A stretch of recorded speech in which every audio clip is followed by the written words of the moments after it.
My brother is currently wearing the hospital gown he forced me into 3 years ago. He is begging for $1 in the parking lot of the company he thought he stole. I didn't just take my money back. I deleted his entire identity. Marcus called me a legal ghost. He used a corrupt judge to lock me in an asylum and steal my father's medical empire. For 1,000 days, I let him believe I was broken. I let him believe he was the king. But Marcus made one fatal mistake. He built a billion-dollar empire on a hollow foundation. He thought he stole the cure to a heart disease. But he actually stole a ticking time bomb. I didn't use my fists for revenge. I used a single piece of paper and a blood test.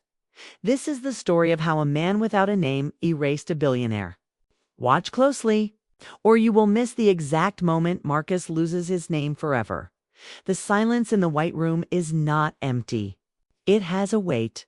It feels like cold iron pressing against my chest. This is Ward 4, the place where the world sends its inconvenient truths to be buried alive. The walls are a specific shade of bone white. It is a color designed to drain the soul every 4 seconds. The overhead light flickers. It makes a faint buzzing sound, like a dying insect. This is my entire universe now. I am sitting on the edge of a bed that smells like industrial bleach and old despair. My hands are resting on my knees. They feel heavy. My skin looks translucent under the harsh glare. They have been giving me pills twice a day. Small, blue, bitter. They call it medicine. I call it liquid silence.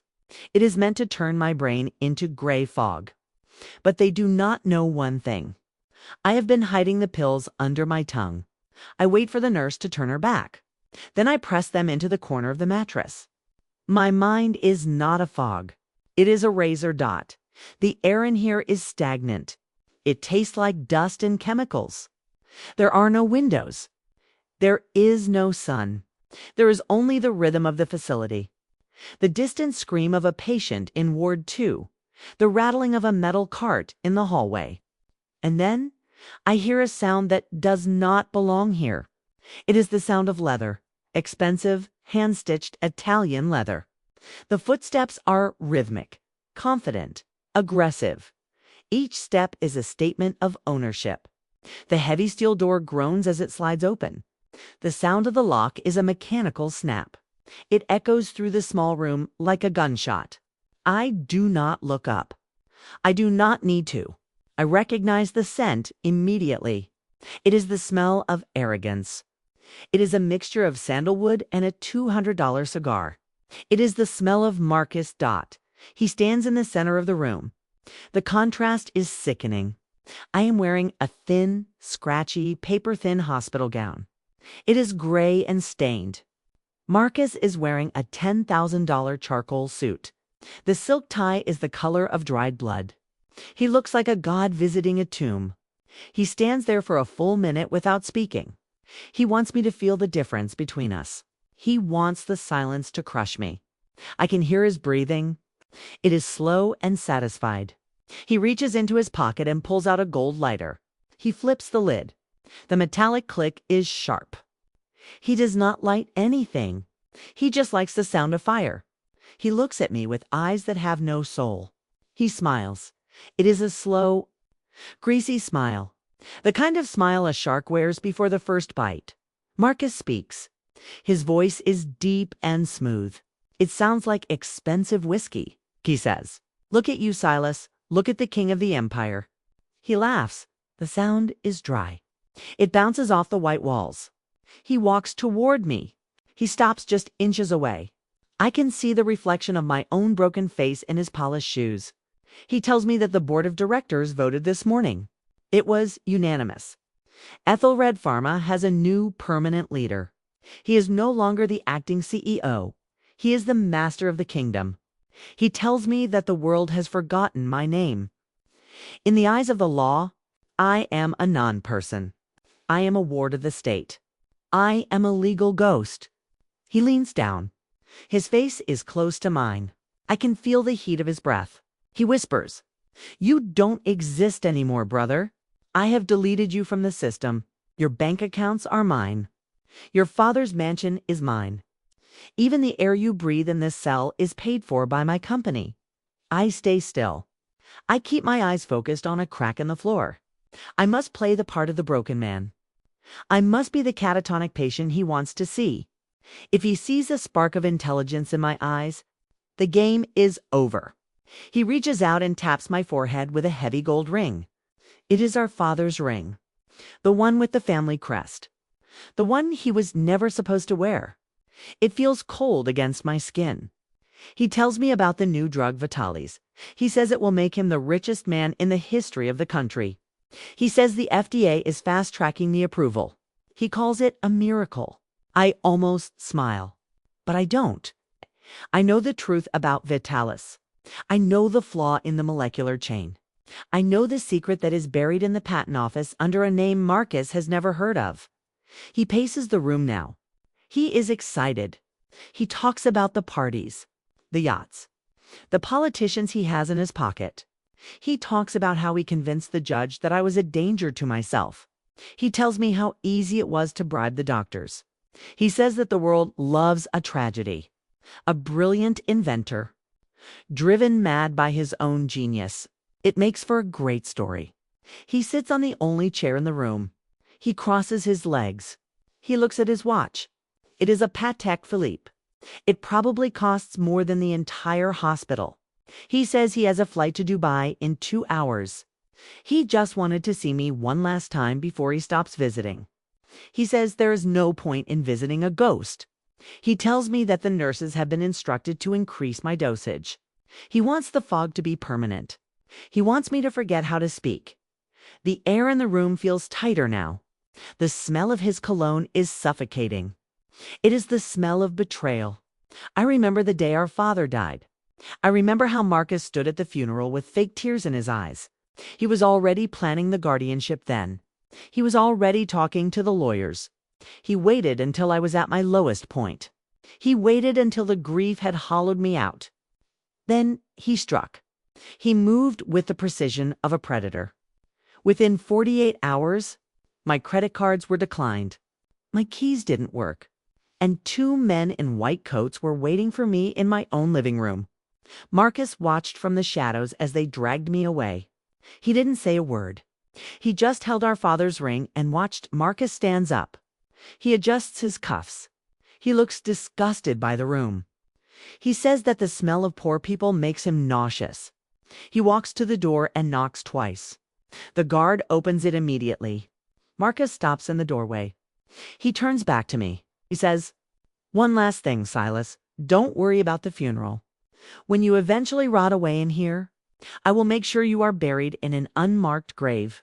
It is only fitting for a ghost." He laughs one last time. The door slides shut. The lock snaps back into place. The silence returns. But it is different now. The weight is gone. I look up for the first time. My eyes are clear. The room is still white. The light is still buzzing. But the game has changed. Marcus thinks he has deleted me. He thinks he has won the war because he has the suit and the title. But he forgot the first rule of our father's business. Never trust a shadow. I stand up slowly.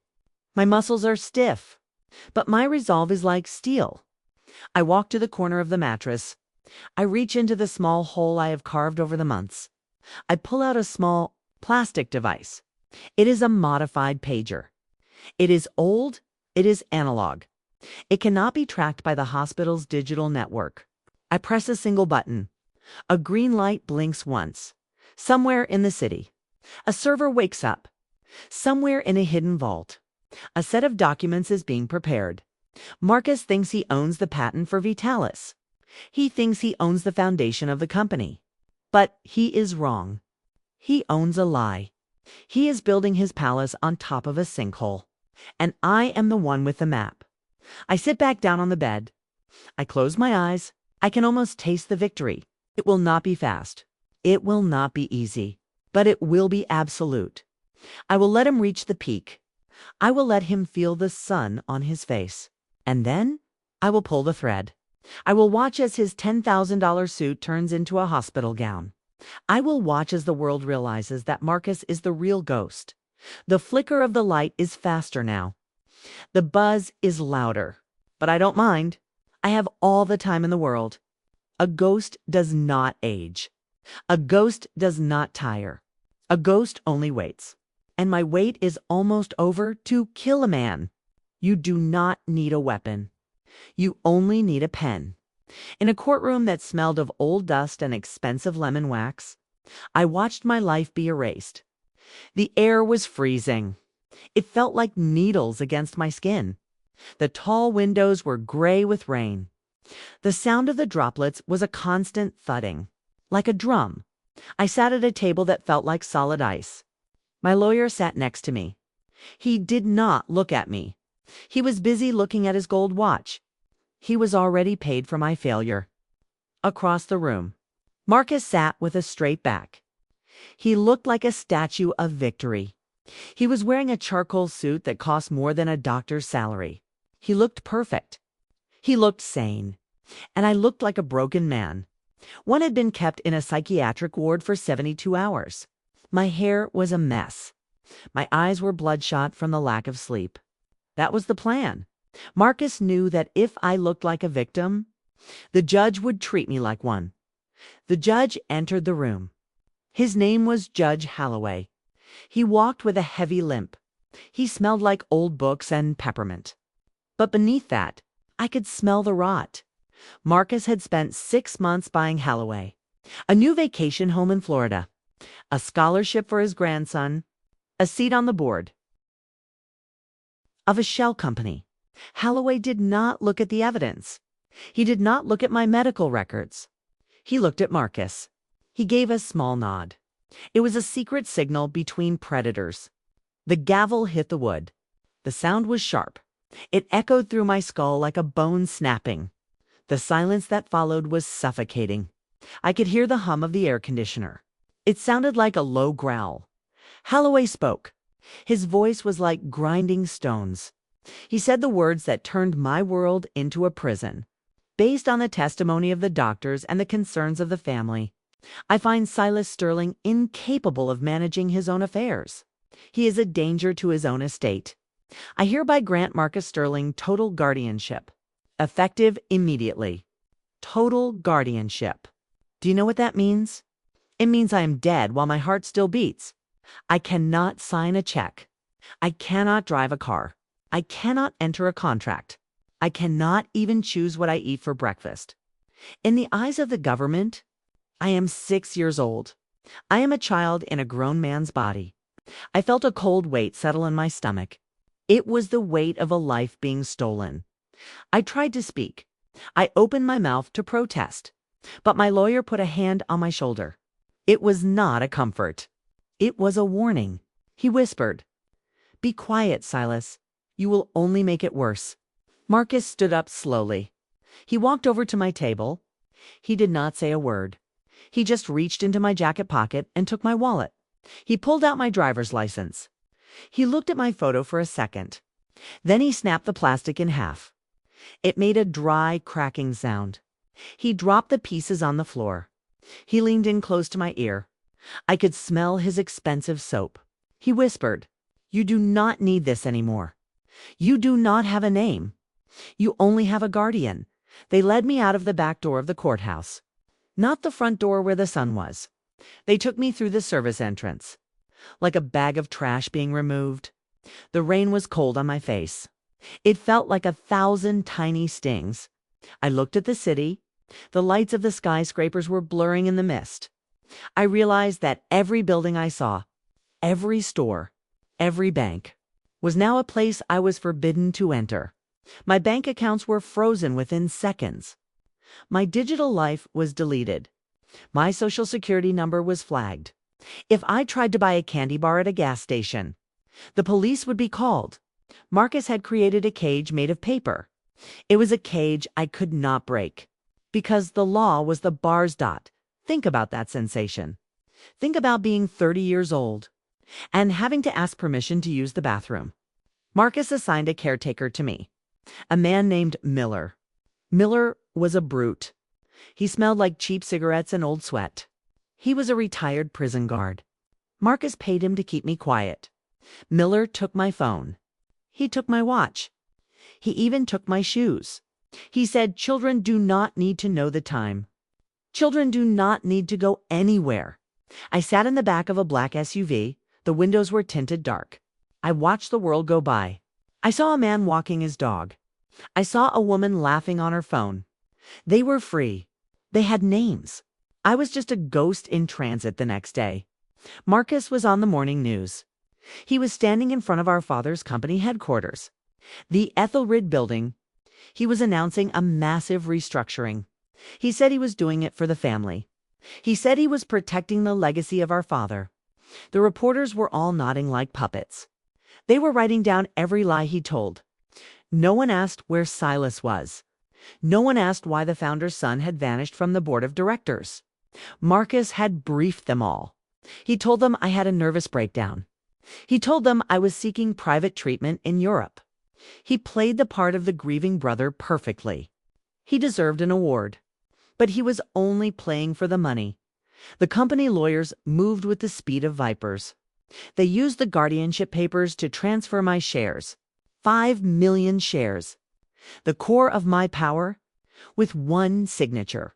Marcus took them all. He did not even have to forge my name.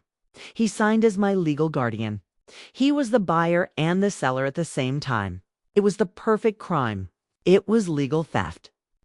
While he was signing away my future, I was sitting in a small room in the back of the family mansion. I could hear the party downstairs. Marcus was celebrating his victory. I could hear the clinking of champagne glasses. I could hear the music. It was a cello suite, our father's favorite piece of music. Marcus was dancing on a grave. The room Marcus gave me was at the end of the hall. It was small and dark. The wallpaper was peeling in the corners. It smelled like damp wood and neglect. There was no television, no books, no paper, no pens. Marcus did not want me to think. He wanted me to rot. He brought me a tray of food that evening. It was cold oatmeal. He sat on the edge of the bed and watched me eat. He had a look of pure satisfaction on his face. He said, "Do you like your new life, Silas? It is peaceful, is it not? No responsibilities, no stress. You can just be a child again."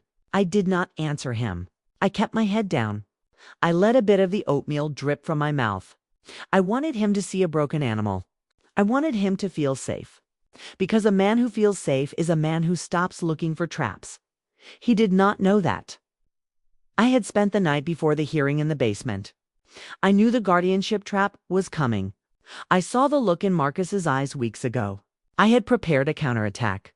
I had hidden something, not in a safe, not in a bank account, but in the one place Marcus would never look. In the one place the law of guardianship could not reach. I felt the cold metal of the radiator behind my bed. My fingers brushed against a small loose panel in the wood. It was still there. My key to the outside world. I looked at Marcus as he stood up to leave. He was laughing at me. He reached out and patted my head. Like I was a stray dog, he said. "Sleep well, little brother. Tomorrow we go to the asylum for good." He walked out and locked the door. The sound of the deadbolt was the last thing I heard. I waited. I counted to 3,000 in the dark. I listened to the house grow quiet. Then I reached behind the radiator. I pulled out a small black object. It was a burner phone. But it was not for calling for help. It was for triggering a sequence. A sequence that would start with a single encrypted message. Marcus thought he had turned me into a child. But he forgot that children are the best at playing games. And this game was just beginning. I pressed the power button. The screen glowed in the dark. It felt like a torch in a cave. I looked at the time. 12 minutes past midnight. The exact time the global markets in London would open.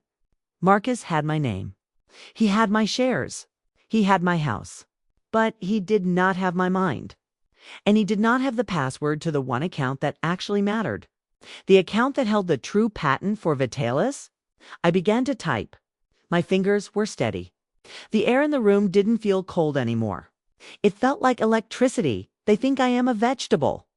They think the blue pills have turned my brain into gray water. For 1,095 days, I have sat in this molded plastic chair. I keep my jaw slack. I let the saliva pool at the corner of my mouth.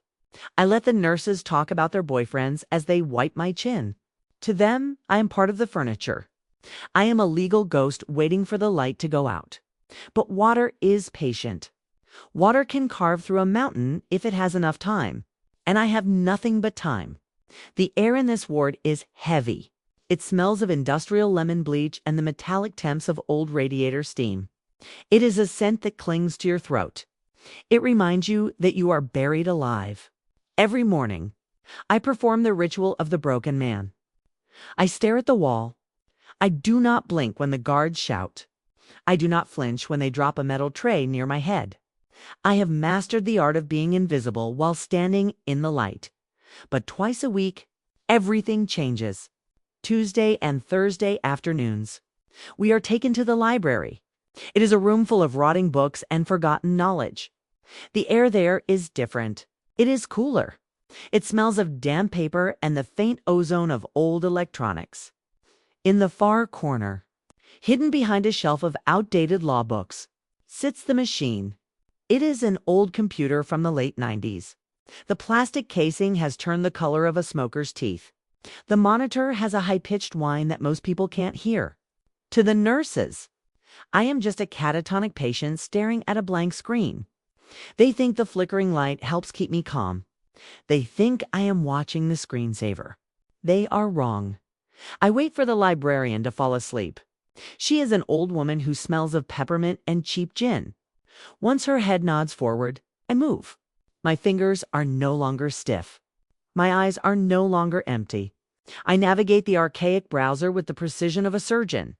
The keys make a loud plastic click. I have to time my keystrokes with the sound of the radiator's hiss. Click, hiss, click, hiss. I am not looking at news or social media. I am looking at the global stock ticker. I am watching the lifeblood of Marcus's empire flow through the digital veins of the world for 3 years. I have watched Ethelred Pharma climb. I have seen the stock price rise like a fever. Marcus is aggressive. He is arrogant. He thinks he is a genius because the line is going up. But I see the cracks. I see the shell companies he uses to hide the research and development failures. I see the short Tinterest positions being taken by anonymous accounts in the Cayman Islands. He thinks he is the only shark in the water. He doesn't realize that I am the one feeding the other sharks. The keyboard feels cold under my fingertips. The yellowed plastic is stained with the grease of a dozen other patients. But to me, it is the most powerful weapon in the world. I track the volume. I track the moving averages. I watch the way the market reacts every time Marcus opens his mouth. He loves the cameras. He loves the attention. Every time he smiles for a reporter, I find a new weakness. I have been building a digital map of his destruction, one bite at a time. I have moved the remnants of my father's hidden offshore accounts, small amounts untraceable. I have positioned them like landmines under Marcus's feet. The screen flickers. Blue, black, blue. It is a heartbeat. I look at the clock on the wall. The second hand moves like a lead weight. I have exactly 14 minutes before the orderly comes to collect me. I enter a string of code into a hidden terminal. It is a command for a sell-off. But not today. I am setting the timer. I am waiting for the specific date. The date of the annual shareholders meeting. The date when Marcus plans to announce the global rollout of Vitalis. He thinks that day will be his coronation. I know it will be his execution. I can hear the rain drumming against the library windows. It is a hollow, empty sound. It matches the feeling in my chest. Revenge is not a hot emotion. It is cold, it is clinical. It is the steady click of a mouse in a dark room. I look at my reflection in the dark monitor. I barely recognize the man staring back. My face is thin. My skin is the color of parchment. But my eyes are sharp. They are the eyes of a man who has seen the bottom of the abyss and decided to climb back out. I hear a footstep in the hallway. The heavy, rhythmic thud of Miller's boots. I immediately collapse my posture. I let my head hang to the side. I let my eyes go dull. The transition is seamless. I am the vegetable again. Miller walks into the library. He smells like stale cigarettes and aggressive boredom. He taps his nightstick against the metal table. The sound is like a gunshot in the quiet room. He says, "Time to go, Silas. Back to the White Room." He doesn't even look at the computer screen. He doesn't see the complex financial spreadsheets that were there just a second ago. He only sees a broken man. He grabs my arm. His grip is unnecessarily tight. He likes to feel the power over me. He enjoys the fact that I cannot fight back. I let him lead me. I shuffle my feet. I let my knees buckle slightly. He grunts in disgust. He calls me a waste of space. I say nothing. I am thinking about the number. 742. That is the current price per share of Ethelred Pharma. By the time I am finished, that number will be 0. We walk through the long, sterile hallways. The fluorescent lights overhead hum with a sickening energy. Every 4 seconds, one of them flickers. I count the flickers. It helps me stay grounded. It helps me remember that there is a world outside these walls. A world that Marcus thinks he owns. I think about the money. Not the billions I lost, but the power that money represents. Marcus uses it like a hammer. I will use it like a scalpel.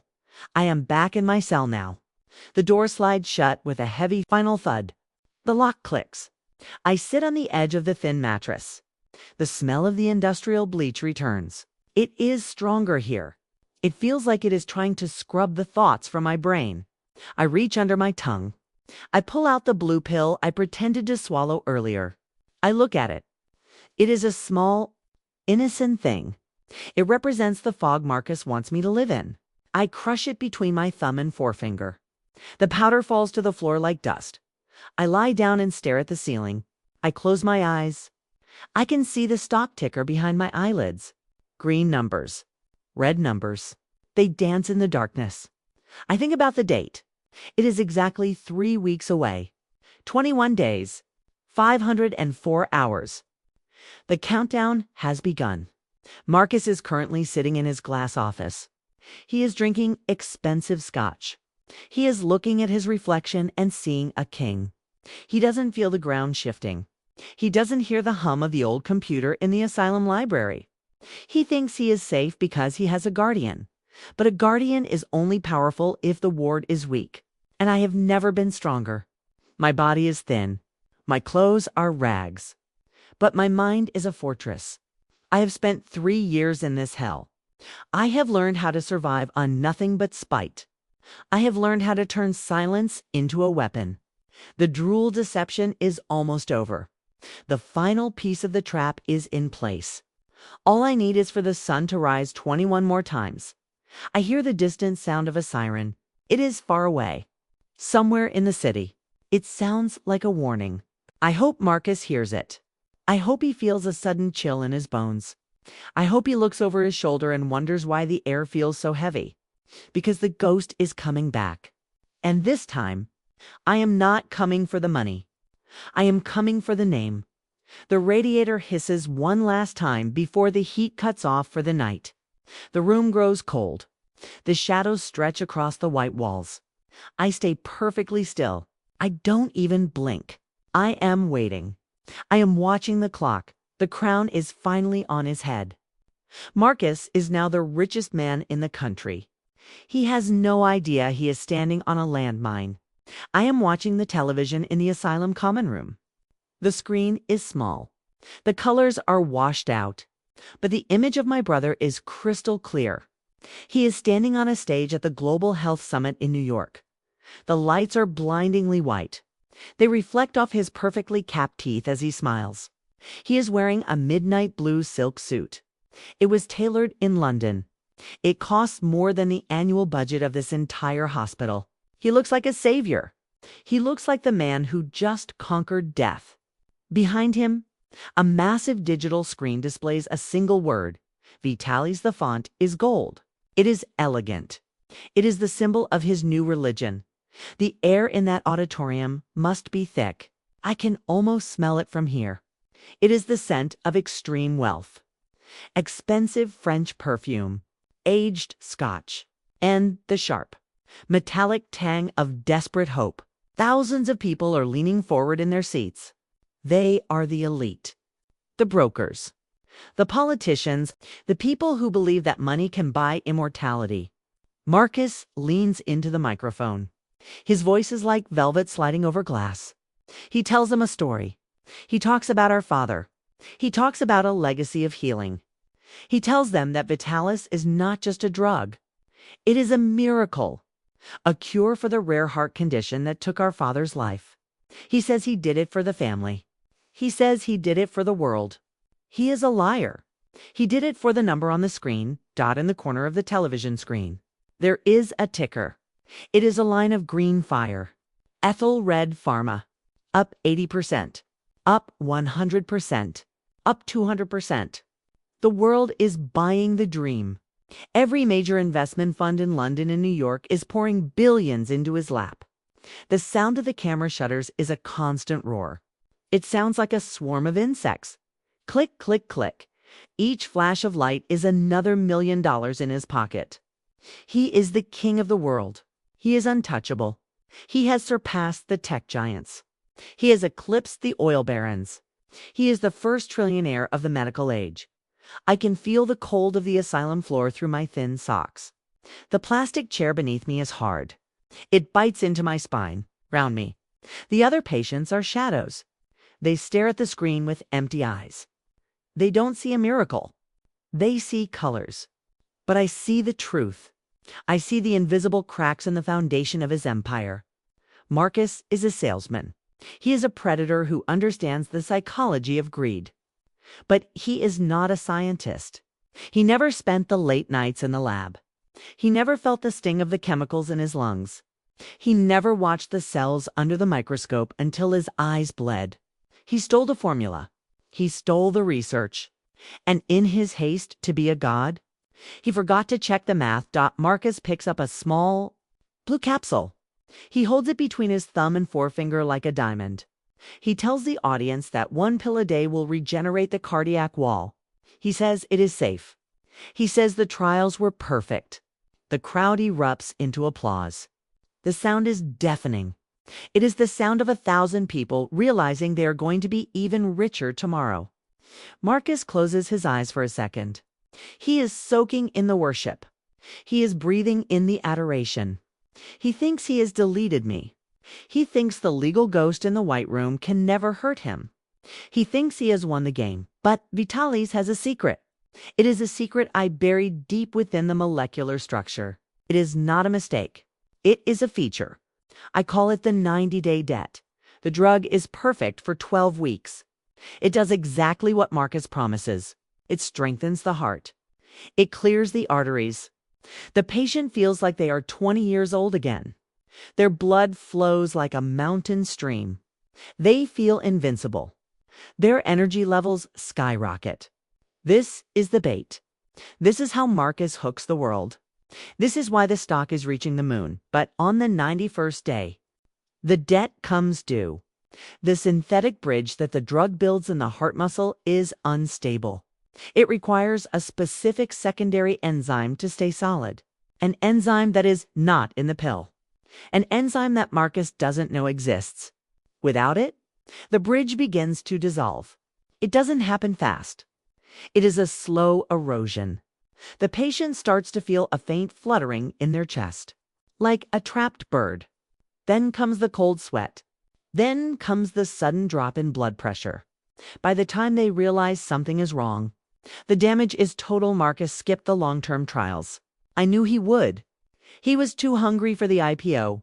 He was too desperate to prove he was better than me. He took my half-finished research and rushed it through a corrupt FDA board. He bought the scientists. He bought the inspectors. He bought everyone except the truth. The truth cannot be bribed. The truth is a mathematical certainty. And the math says that in exactly 3 months, the miracle drug will turn into a global catastrophe. I look at his face on the screen. He is laughing now. He is shaking hands with a senator. He looks so powerful, but I see the tight lines around his eyes. He is stressed. He is maintaining a lie that is too big for one man to carry. He thinks he is the master of the world, but he is just a man sitting on a crate of dynamite. And I am the one holding the match. The air in the common room is stagnant. It tastes like dust and old soup. But for the first time in 3 years, I feel like I can breathe. The stock price hit another record high, $1,000 per share. Marcus is currently worth more than some small countries. He is planning to buy a third private island. He is planning to build a monument to himself in the center of the city. He is at the absolute peak of human history. There is nowhere left for him to go but down. I reach out and touch the television screen. It is warm. Its static shocks my finger. It feels like a tiny spark of life. I whisper a name. Not Marcus. I whisper the name of the secondary enzyme. The key to the lock. The only thing that can save the people who are currently swallowing his poison. Marcus doesn't have it. No one has it. Except for a man who officially doesn't exist. A man who is currently drugged and forgotten in Ward 4, Marcus leaves the stage. He is surrounded by a wall of black-suited security. They move like a Roman phalanx. They are protecting the most valuable asset on the planet. He disappears into a waiting limousine. The screen cuts to a commercial for expensive watches. The merry voice of the news anchor begins to talk about the new era of humanity. The other patients begin to shuffle back to their rooms. The show is over, but for me, the show is just beginning. The clock is ticking. The 90-day countdown has started. With every heartbeat in Marcus's chest, he is moving closer to the edge. He thinks he has stolen my life, but he has actually stolen my prison. Because when the world starts dying from the miracle he sold them, they won't go to him for help. They will go to the only man who knows how to stop it. They will come for the ghost. I stand up. My legs feel strong. The drool on my chin has dried. I walk back to my cell. I don't look at the guards. I don't look at the cameras. I am thinking about the sound of a billion-dollar company collapsing. It won't be a loud bang. It will be the sound of a million hearts skipping a beat at the same time. Marcus thinks he is the master of the house. He does not realize he is just a tenant in a building I already demolished. He has the recipe, but I have the heat. He has the bottle, but I own the glass. He stands in his glass office overlooking the city and feels like a god. He smells the expensive mahogany of his desk. He hears the soft hum of the climate control. He feels the weight of the gold watch on his wrist. To him, these are the symbols of a victory. To me, they are just props in a play that is about to end. Marcus believes that stealing a folder from my desk was enough. He thinks that having the chemical formula for Vitalis makes him the owner of the future. He is a thief, but he is a shallow thief. He stole the fruit, but he forgot that I am the one who engineered the soil. Let me tell you a secret that Marcus is not smart enough to even imagine. Before the Guardianship, before the accident that landed me in this white room, I was not just a scientist. I was a ghost. I spent 3 years in a basement lab that smelled of ozone and cold coffee. The air was thick with the scent of sulfur and concentrated ammonia. It was a place where light never reached. I sat there with my fingers stained yellow from chemicals. My eyes were bloodshot from staring at the molecular structures on a screen. I was not just building a drug. I was building a cage. I knew Marcus was watching me. I could hear his footsteps outside the door. I could smell his expensive sandalwood cologne through the vents. He was waiting for me to finish. He was waiting for the moment he could strike and take it all. So I gave him exactly what he wanted. I left the Vitalis folder in a drawer that was too easy to pick. I made sure the encryption on the main server was strong enough to be impressive, but weak enough for his hired hackers to break. I watched him through a hidden camera as he copied the files. He was grinning. He looked like a child who had found the key to the candy store. He thought he was taking the crown jewels, but he was only taking the bait. What Marcus does not know, what the lawyers in their habacked chairs do not know, is that Vitalis is not a standalone invention. It is a secondary application, the heart of the drug, the specific way the atoms bond to the cardiac tissue. That is the molecular foundation. It is a biological architecture that I discovered years ago, and I did not patent it under the name Sterling. I did not link it to Ethelred Pharma. I did not leave a paper trail that Marcus could follow. I created a shadow. I called it Project Zero. It is a shell company registered in a jurisdiction that does not answer to the United States. It is a legal fortress built on a small island that Marcus cannot even find on a map. Project Zero owns the key. In the world of high-level pharmaceuticals, the recipe is nothing without the foundation. It is like having the plans for a skyscraper, but realizing that someone else owns the very concept of steel. Marcus is manufacturing a drug that technically belongs to a ghost. Every pill he sells, every dollar that flows into his bank account, it is all being recorded by an automated ledger in a server room 6,000 miles away. He is not making a profit. He is accumulating a debt that he can never pay back. The room I am in now is silent, except for the faint drip of a faucet in the hallway. Drip, drip, drip. It sounds like a countdown. I can feel the cold of the metal bed frame against my back. It is a hard, unforgiving sensation, but it keeps me sharp. I close my eyes and I can see the patent filings in my mind. Thousands of pages of complex legal code, written in a language that Marcus would find boring. He likes the headlines. He likes the cameras. He likes the applause. He does not like the fine print. And the fine print is where the monster lives. Project Zero has no employees. It has no office. It has no face. It only has a mandate to wait. It is a digital predator that has been sleeping for 3 years. Marcus thinks the FDA approval means he is safe. He thinks the patent office gave him a shield.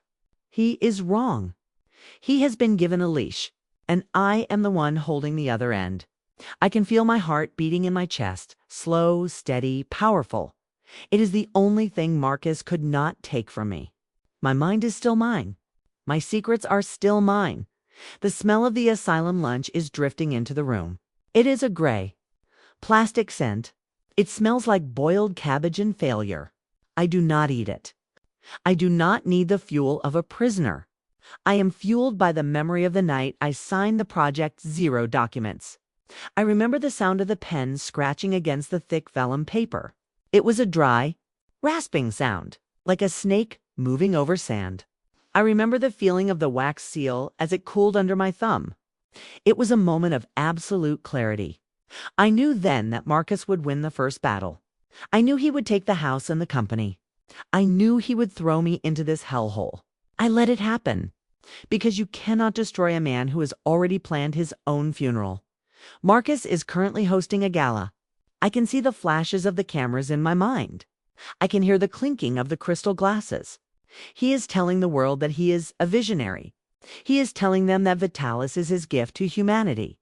He is so proud of his stolen recipe. He is so proud of the blood he spilled to get it. He doesn't realize that the recipe is a lock, and I am the only one who owns the key. Without the key, the drug is unstable. Without the key, the patent is a legal nightmare waiting to explode. Without me, Marcus is just a man standing in a very expensive, very fragile glass box. The guards are walking past the door. I hear the jingle of their keys. It is a metallic, annoying sound. They look at me through the small window and see a broken man. They see a man who lost his empire to a smarter brother. They see a loser. I let them see it. I want them to see it. The more the world believes I am defeated, the more they lower their guard. The more Marcus feels like a king. The more he forgets to look down. He is walking on a thin layer of ice. And I am the one who controlled the temperature of the water. Project Zero is about to wake up. The servers are already beginning to sink. The legal notices are being drafted by an AI that doesn't feel pity. The Ethelred secret is not a formula. It is an ownership. It is the realization that Marcus has spent 3 years building a kingdom on land he doesn't own. He is a squatter in a tuxedo. He is a thief who stole a car and forgot that the engine has a kill switch. I can almost taste the salt in the air.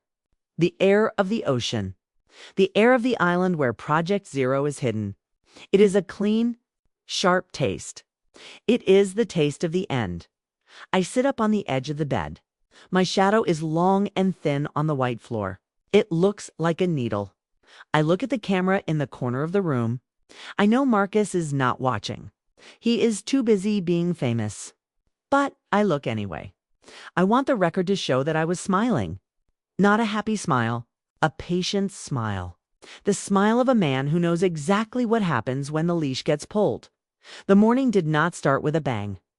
It started with a whisper that turned into a scream. I am sitting in the common room. The air is cold. It smells of floor wax and unwashed skin.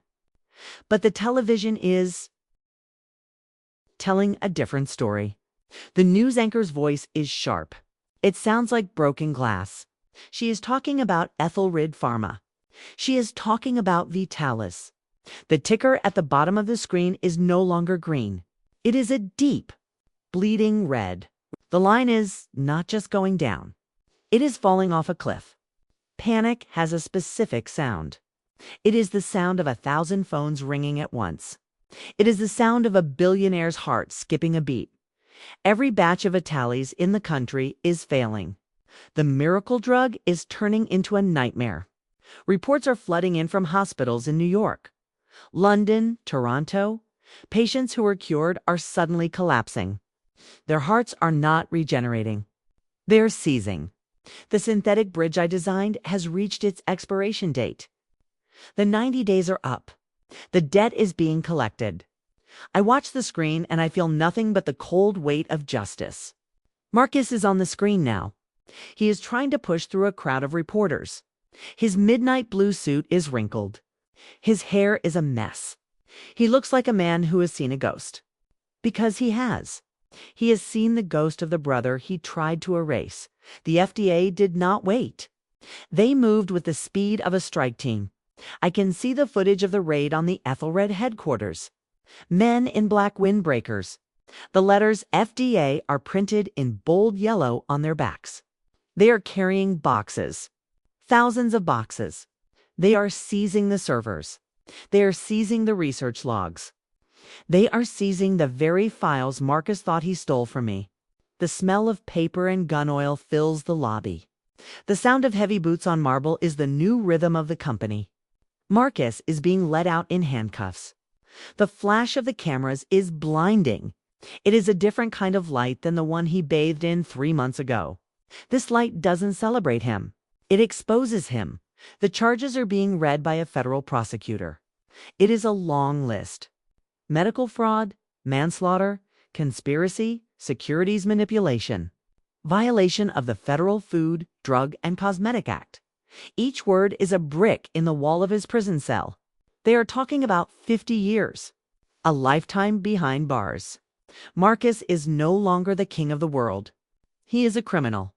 He is a man who sold poison as a miracle. He looks into the camera. His eyes are wide. They are empty. He is looking for a way out. He is looking for a lie that is big enough to save him. But there are no more lies left. The math doesn't lie. The biology doesn't lie. The air in the asylum feels different today. It feels lighter. The guards are not looking at me with contempt. They are looking at the television with shock. They realize that the man in the white room might have been right all along. They realize that the mental patient was the architect. And the genius was the thief. I can feel the vibration of the building. The world is searching for answers. The board of directors is meeting in an emergency session.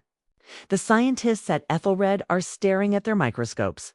They are trying to find the flaw. They are trying to fix the bridge. But they cannot. They are looking at a locked door without a key. Marcus is sitting in a holding cell now. The walls are not bone white. They are gray. They smell of sweat and old cigarettes. He is staring at the molecular formula of Vitalis. He has it memorized. He knows every bond, every atom, every link. But it doesn't make sense to him. The formula is perfect. The logic is sound. Why is it failing? Why is the heart muscle rejecting the synthesis?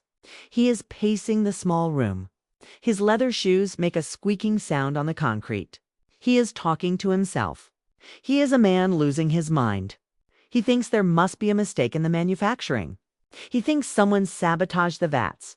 He doesn't realize that the mistake was in the very first line of code. He doesn't realize that the formula he stole was designed to fail. It was a masterpiece of deception. I spent a year making sure that the drug would pass every test.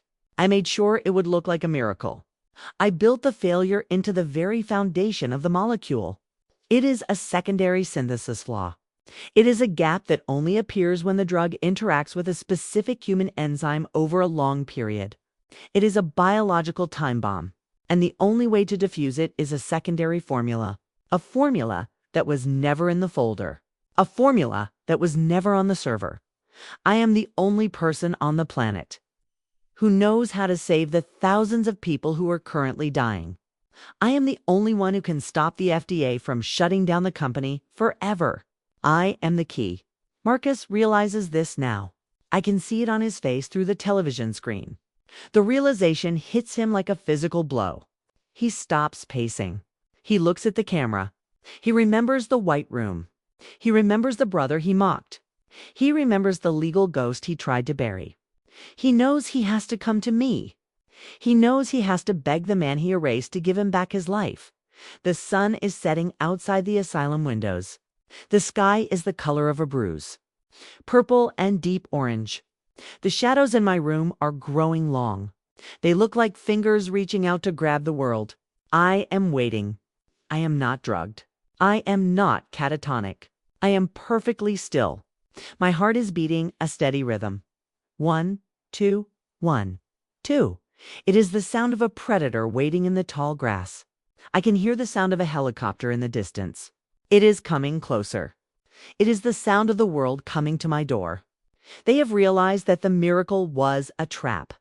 And they have realized that the prisoner is the only one with the exit code. Marcus will be here soon. He will be wearing a cheap suit provided by his lawyers. He will smell of desperation and fear. He will try to negotiate.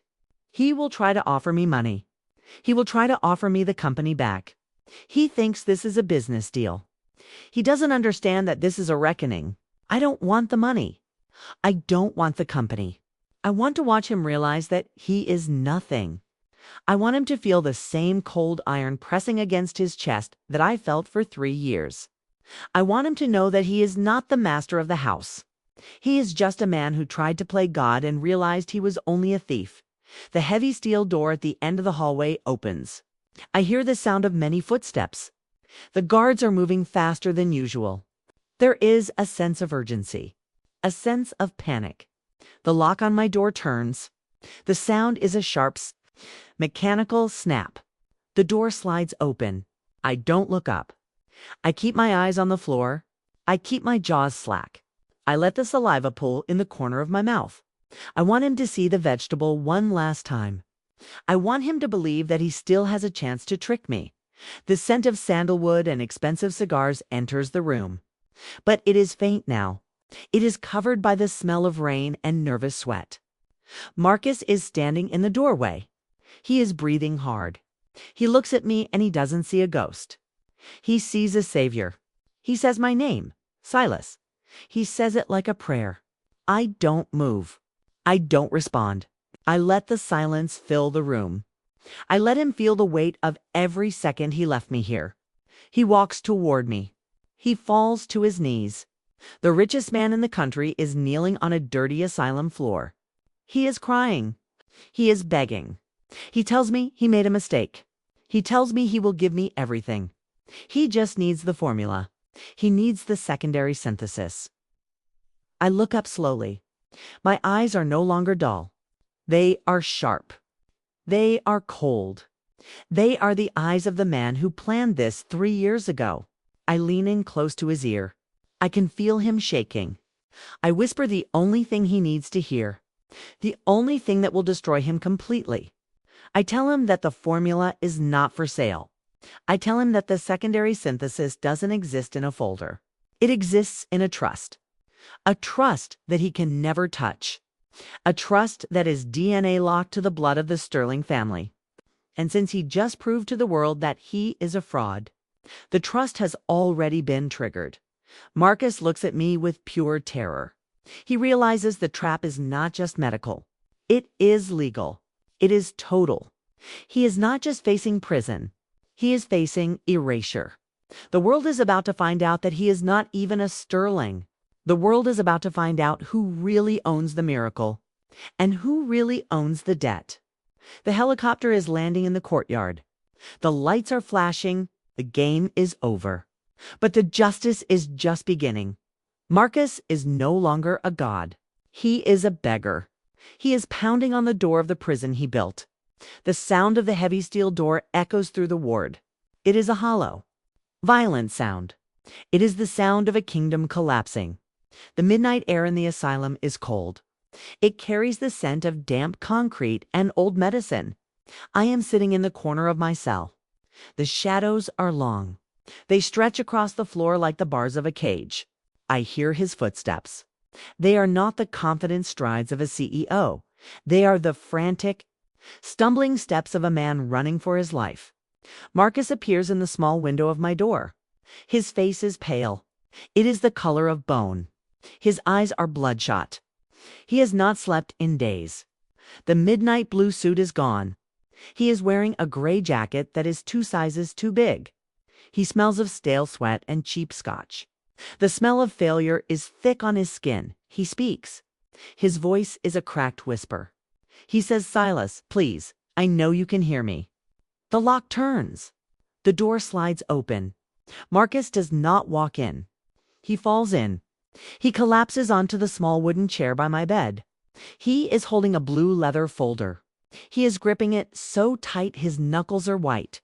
He tells me the company is dying. He says the FDA has blocked every port. He says the board of directors has a warrant for his arrest. He talks about the 50 years, the prison cell, the end of the Sterling name. He looks at me with a desperation that is almost pathetic. He thinks I am still the vegetable. He thinks he is talking to a wall. But he has no other choice. He needs the formula. He needs the secondary synthesis to save the people who are seizing in the hospitals. He says, "Silas, if you give me the formula, I will give you everything. I will give you the mansion. I will give you the money. I will let you walk out of here today." I do not move. I keep my eyes focused on the radiator. I let him suffer. I let the silence stretch until it becomes a physical weight.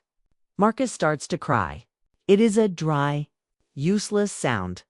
He pulls a document out of the blue folder. It is printed on heavy, cream-colored paper. It looks official. It looks like a lifeline. "Oh," he says. "Look at this, Silas. This is a mental capacity restoration form. I have already signed the Guardian section. All you have to do is sign your name. The moment you sign this, you are no longer a ward of the state. You are a man again. You are sane in the eyes of the law. You can sign the patent transfer. You can save us both." He places the paper on my small, cracked nightstand. He pulls out a heavy gold pen. It is the pen our father used to sign the company's first contract. Marcus is shaking so hard the pen rattles against the wood. He thinks he is being clever. He thinks he is using my desire for freedom to save his own skin. He believes that once I am sane, I will be grateful. He believes that once I am legally competent, I will sign the formula over to him to save the Sterling legacy. He thinks he is the one holding the bait. He does not realize he is the one swimming into the net. I look at the paper. The words are crisp. Mental capacity restoration. It is a beautiful phrase. It is the legal key to my cage. I feel a surge of electricity in my fingertips. My heart is beating a slow, methodical rhythm. This is the buzzsaw. Marcus sees the restoration as a way to get my signature on a contract. He thinks he can use my sanity to fix his medical fraud. But he is a fool. He has forgotten the primary rule of the guardianship he created. The guardianship only exists because I am legally incompetent. The moment I sign this paper, the moment a judge confirms my sanity, the guardianship dissolves instantly. Every power Marcus has over me, every control he has over my bank accounts, every right he has to my father's trust, it all evaporates the second the ink dries. By restoring my mind, he is deleting his own authority. He is handing me the sword he used to cut me down. He thinks he is winning. He thinks he is the architect of a brilliant bailout. He is actually signing his own eviction notice. I reach out my hand. My movements are slow, deliberate. I touch the paper. It feels cold. It feels like victory. Marcus leans forward. He is holding his breath. He is watching my hand like it is the hand of God. He says, "Please, Silas, just sign. Save the company. Save me." I pick up the gold pen. The weight is perfect. I look Marcus in the eye for the first time in 3 years. I do not hide the intelligence anymore. I do not hide the rage. I let him see the monster he created. I let him see the man who has been tracking the stock market on a rotting library computer. I see the realization dawn on his face. He sees the clarity in my eyes. He sees the trap. But it is too late. I sign my name, Silas Sterling. The letters are sharp. They are elegant. They are the signature of a man who owns the world. I press the pen down so hard it leaves an indentation on the wood. Marcus grabs the paper. He is laughing now. A high, hysteric laugh. He says, "Thank you. Thank you, Silas. We are saved." He thinks we are going back to the boardroom. He thinks we are going to fix the formula together. He stands up and straightens his jacket. He calls the guards. He tells them I am coming with him. He tells them the patient is cured. We walk down the long, sterile hallway. The lights are still flickering. The smell of bleach is still heavy. But I am not shuffling my feet. I am walking with a purpose. Every step is a hammer blow. The guards look at me with confusion. They see a man who was catatonic an hour ago, now walking like a king. Marcus is talking a mile a minute. He is talking about the press conference. He is talking about the stock price. He is already planning the next lie. He is so focused on the future that he does not see the present. He does not see the 2 men in dark suits waiting at the exit. The air outside is freezing. It feels like a slap in the face. It is the most beautiful sensation I have ever felt. The rain is light. It washes the smell of the asylum off my skin. A black limousine is waiting. Marcus opens the door for me. He is being polite now. He is being the good brother. Okay? We sit in the back. The leather is soft. The interior smells of cedar and success. Marcus pours 2 glasses of expensive water. He hands one to me. Says, "To the future Silas, to the Sterling brothers." I take the glass. I do not drink. I look out the window at the passing city. The lights of the skyscrapers are reflecting in the puddles. We are heading toward the Ethelred building. The glass tower where Marcus thought he was a god. He thinks he is taking me there to sign the patent transfer. He thinks he is taking me there to be his servant. He does not know that the moment we enter that lobby, I am not the guest. I am the owner. The mental capacity restoration form is in his pocket. He is patting it like a lucky charm. He thinks it is his shield against the FDA. He thinks it is his shield against 50 years in prison. He is walking directly into the buzzsaw. Because what he doesn't know is that the restoration form does more than just make me sane. It triggers a reversion clause in our father's secret will. A clause that states that any attempt to declare a blood heir incompetent for the purpose of financial gain results in the immediate and total forfeiture of all assets by the accuser. By signing that paper, by admitting that I was sane and he was my guardian, Marcus has just confessed to the crime of intergenerational theft. He has legally admitted that he held a sane man captive to steal an empire. He is not taking me to a boardroom to save the company. He is taking me to the boardroom to hand me the keys to his cage. The car pulls up to the curb. The Ethelred building towers over us. It looks like a giant needle of glass and steel. Marcus steps out. He is smiling for the cameras that are already waiting. He thinks he is bringing the cure. He thinks he is the hero of the hour. I step out of the car. I look at the building. I look at the cameras. I look at Marcus. The buzzsaw is spinning. It is loud, it is sharp. And Marcus is about to lean right into it. The ink is still wet. But the world has already changed. I am no longer a ghost. I am no longer a ward. I am no longer a shadow in Marcus's light. The moment the tip of the gold pen touched the paper, the chains did not just break. They evaporated. It was a soft sound, the scratch of a nib against heavy parchment. But to me, it sounded like a building collapsing. It was the sound of 3 years of silence being shattered. I can feel the weight of the air shifting. The room feels smaller because I am taking up more space. The smell of the paper is crisp. It smells of chemicals and old wood. It is the smell of a legal death and a biological rebirth. I look down at my hand. It is steady. My pulse is a slow, rhythmic drum for 1,000 days. This hand belonged to the state. It belonged to the doctors. It belonged to Marcus. Now it belongs only to me. Marcus is standing by the window.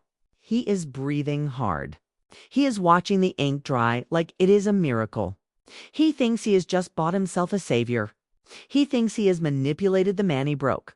He is wrong. He has not bought a savior. He has unleashed a monster. A monster he spent 3 years creating. He leans in closer. He smells of fear. It is a sharp, acidic scent. It cuts through the sterile smell of the hospital room. He says, "It is done, Silas. You are back. We are back." I do not look at him. I do not need to. I can feel the heat of his desperation. It is a cold heat. I feel the transformation in my bones. For 3 years, I have hunched my shoulders. I have kept my head down. I have let my muscles go soft and weak. I have pretended to be a child. A helpless, broken child. But as the ink settles into the fibers of the page, my spine straightens. I can feel the vertebrae clicking into place, one by one. It is a physical sensation of power. My chest feels tight, not with fear, but with the pressure of 1,000 screams I never let out. The total guardianship is a cage of words. It is a legal spell that turns a man into a pet. And Marcus just broke the spell. He did it because he was greedy. He did it because he was scared. He forgot that a cage does not just keep something in. It keeps the rest of the world out. And now, the gate is open. I can hear the rain drumming against the glass.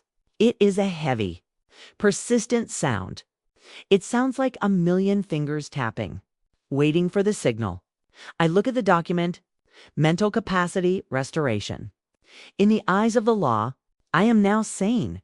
It is a funny word, sane. It implies that I was ever anything else. I was never mad. I was just patient. I was just hiding. I was the wolf in the sheep's hospital gown. I feel the rage starting to boil. It is not a hot, chaotic rage. It is a cold, blue flame. It has been sitting in the dark for 3 years. It has been fed on cold oatmeal and bitter pills. It has been nurtured by the sound of Marcus's laughter. Every insult, every slap, every time he called me a ghost. It is all there. It is a massive, accumulated debt, and the interest has been compounding. I look at Marcus. He is smiling. It is a weak, shaking smile. He thinks we are going to the office. He thinks we are going to fix his mistakes. He reaches out to pat my shoulder.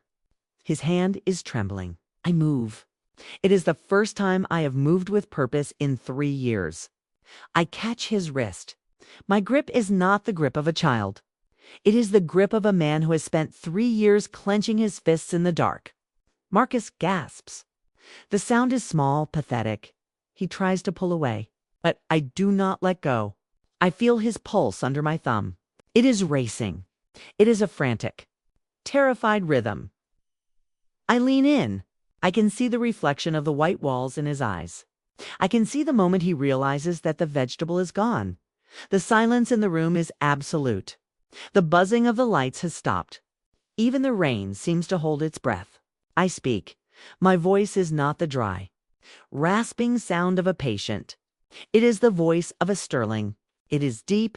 It is clear. It is a blade being drawn from a scabbard. I tell him, "You shouldn't have done that, Marcus. You shouldn't have made me sane. Because a madman is unpredictable. But a sane man is calculated. A sane man remembers everything." I let go of his wrist. He stumbles back. He hits the wall. The sound of his back hitting the plaster is a dull thud. He is looking at me like I am a demon. He is looking at me and seeing the truth.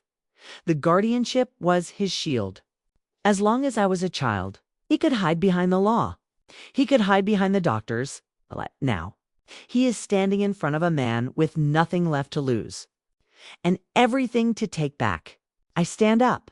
I am taller than him. I have always been taller. I walk toward the mirror in the corner of the room.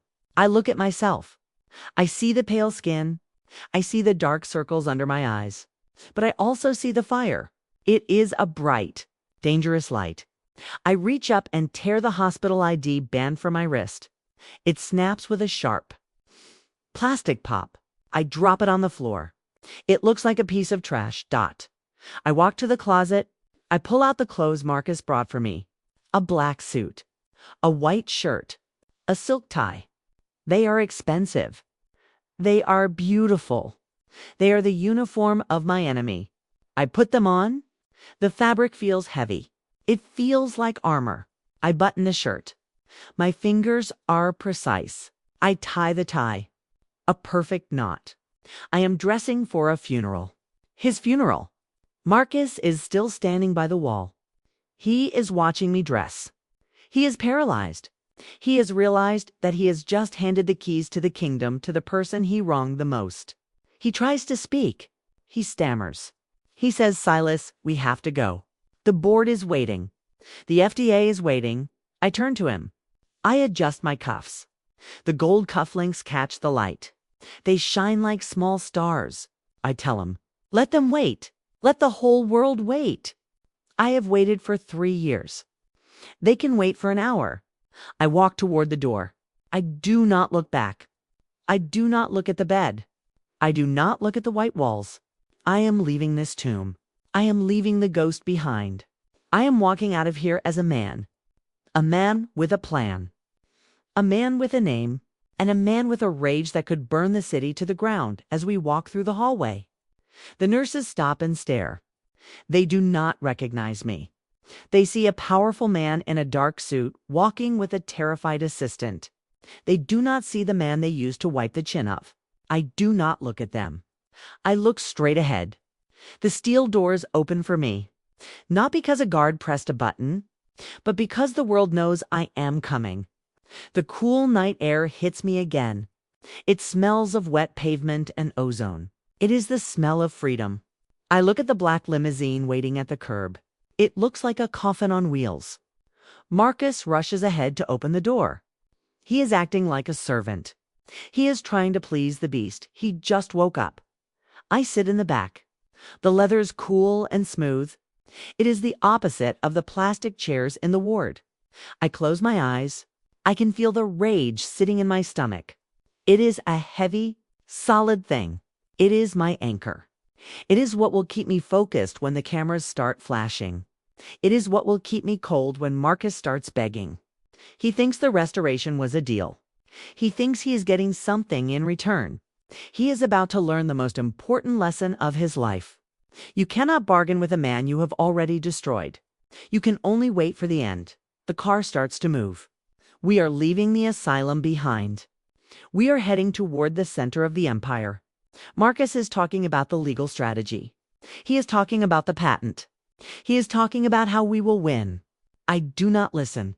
I am looking at my reflection in the dark glass of the window. I am looking at the man I have become. I am looking at the man who is about to delete Marcus Sterling from the face of the earth. The city lights are a blur of gold and white. They look like a crown that belongs to me. Marcus is smiling at the head of the table. He thinks the ink on that paper is his salvation. He has no idea he just pulled the pin on a grenade. The air in the boardroom is thin. It is cold. It feels like the inside of a tomb. The scent of expensive mahogany and floor wax is heavy. It mixes with the faint, lingering smell of the asylum on my skin. Marcus looks at the board members. He looks like a king who has just returned from war. He is holding the restoration form like a trophy. He tells them that I am back. He tells them that the company is safe. He tells them that the miracle of Vitalis will continue. He is a master of the performance. But the stage is rotting beneath his feet. I sit at the far end of the table. I do not speak. I do not move. I just watch the digital clock on the wall. The red numbers are blinking. Each second is a hammer blow. Marcus leans forward. He places his hands on the polished wood. He says, now that Silas is legally competent, we can finalize the patent transfer. We can move past this unfortunate chapter. He looks at me. He expects me to nod. He expects me to play the part of the grateful brother. I reach into my jacket pocket. I pull out a small, encrypted tablet. It is black. It is sleek. It is the key to a vault Marcus didn't even know existed. I place the tablet on the table. The screen glows a soft, electric blue. I look Marcus in the eye. Say, you forgot one thing, Marcus. Our father loved this company. But he worshipped the bloodline. The room goes silent. The hum of the air conditioner is the only sound. It is a low, constant growl. Marcus's smile falters. The edges of his mouth twitch. He says, "What are you talking about, Silas? We have work to do." I tap the screen. A series of documents appear on the main boardroom display. They are ancient. They are coded in a language of law and biology. I tell the room about the Sterling Legacy Trust. It was not just a collection of bank accounts. It was a biological vault. My father knew Marcus was a stepbrother. He knew there was no Sterling blood in his veins. He allowed Marcus to sit in the chair. He allowed Marcus to play with the money. But he built a sentinel in the foundation. The trust was locked behind a DNA gate for 3 years. That gate was dormant. Why? Because I was under total guardianship. In the eyes of the trust, a ward is a non-person. A ward cannot trigger the security protocols. As long as I was a child, Marcus was safe. He was a squatter in a house that didn't realize he was there but 30 minutes ago. Marcus signed the restoration form. He declared me sane. He declared me a man. He woke up the sentinel. The moment my status changed in the state registry, the trust performed a global audit. It looked for this Sterling blood. It looked for the heir. It found me. And then it looked at the person sitting in the CEO chair. It looked at the person spending the dividends. It looked at Marcus. The tablet on the table pings. It is a sharp, digital sound. It echoes off the glass walls. The screen turns red. A single word appears in bold letters. Intruder. Marcus stands up. His chair screeches against the floor. The sound is like a scream. He says, "This is nonsense. This is a glitch. I am the guardian." I tell him, "You were the guardian, Marcus. Now you are just a trespasser. By restoring my capacity, you removed the only legal shield you had. The trust no longer sees a brother protecting a ward. It sees a non-relative occupying an estate that is DNA locked to me." Suddenly, Marcus's phone begins to buzz. Then his tablet. Then the laptop in front of him. The notifications are a chorus of disaster. His bank accounts are being flagged. His corporate credit cards are being voided. His access to the building security system is being revoked in real time. He reaches for his phone. His fingers are shaking. He tries to call his lawyer. The call fails. He is a legal stranger now. He is an intruder in the empire he thought he stole. The board members are looking at their own devices.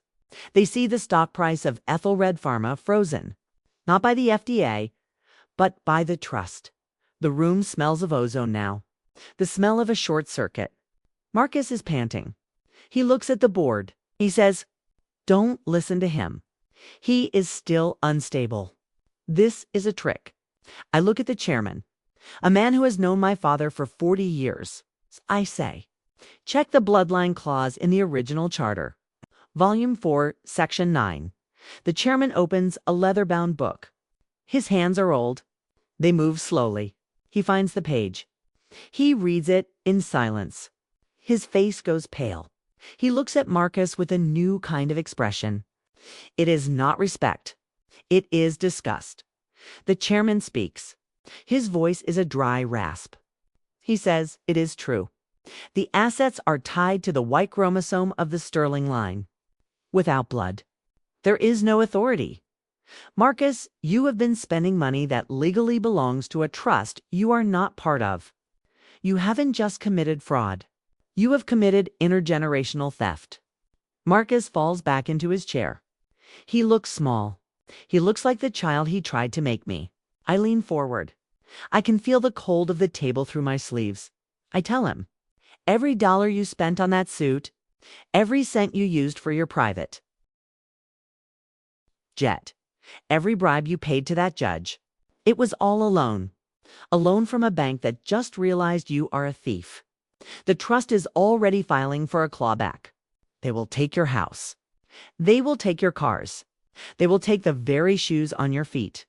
Because you are an intruder. You are a biological error in the Sterling system. Marcus looks at the door. He sees two men in dark suits standing there. They are not his security. They are the trust's enforcement team. They are here to escort the trespasser from the property. The sound of the rain outside is louder now. It is a roar. It is the sound of the world washing away his lies. Marcus tries to speak, but no words come out. He is a ghost now, a ghost without a name, a ghost without a bloodline. I stand up. I adjust my tie. I feel the rage in my chest turning into something else. It is turning into peace. I walk toward the head of the table. The chairman stands up. He moves the chair for me. It is a silent acknowledgement of the blood. I sit down in my father's chair. It is warm. It fits me perfectly. I look at Marcus. He is being led toward the door. He looks back at me one last time. I don't say a word. I just watch him fade. But the victory is not complete. The trust has flagged Marcus. But the company is still bleeding. The people are still dying from the flawed drug. Marcus is gone. But the mess he made is still here. I look at the screen. I see the FDA investigators waiting in the lobby. They want the formula. They want the secondary synthesis. I have the blood. I have the chair. But now, I have to decide if I will save the world that stood by and watched while I was buried alive. The chairman leans in. He whispers, "What do we do now, Silas? The company is at zero. The world is waiting." I look at the red blinking light of the camera in the corner. I know the whole world is watching this boardroom. I know Marcus is listening from the hallway. I reach for the microphone. I feel the weight of the silence. The world is not made of gold. It is made of permission. And Marcus Sterling just lost his. I am standing on the balcony of the Ethelred building. The air is thin up here. It smells of rain and wet asphalt. I look down at the city. It is a grid of light. A grid Marcus thinks he owns. I press a single button on my tablet. The screen blinks once. It is a quiet moment. No alarms, no explosions. But the world is shifting. The identity reversion protocol is live.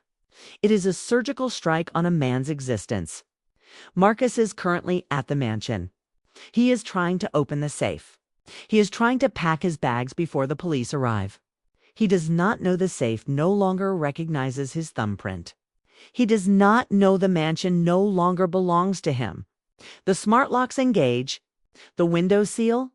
The security system identifies him as an intruder. He is trapped in a house he thought he owned. He smells the mahogany and the expensive candles. But they are no longer his smells. They belong to the Sterling estate. And Marcus is no longer a Sterling dot in the digital vaults of the world. A sequence of zeros and ones is moving. It is the Sterling Legacy Trust. It is reclaiming its blood. The bank accounts under Marcus's name are not being frozen. They are being emptied. The balance goes from 9 figures to 0 in 4 seconds. The sound of the transaction is a faint ping in a server room in Zurich. Marcus is staring at his phone. He sees the notifications. Account closed. Access denied. Identity not found. He feels a cold knot in his stomach. His heart is racing. It feels like a trapped bird hitting its wings against his ribs. He is losing his grip on reality. He looks in the mirror.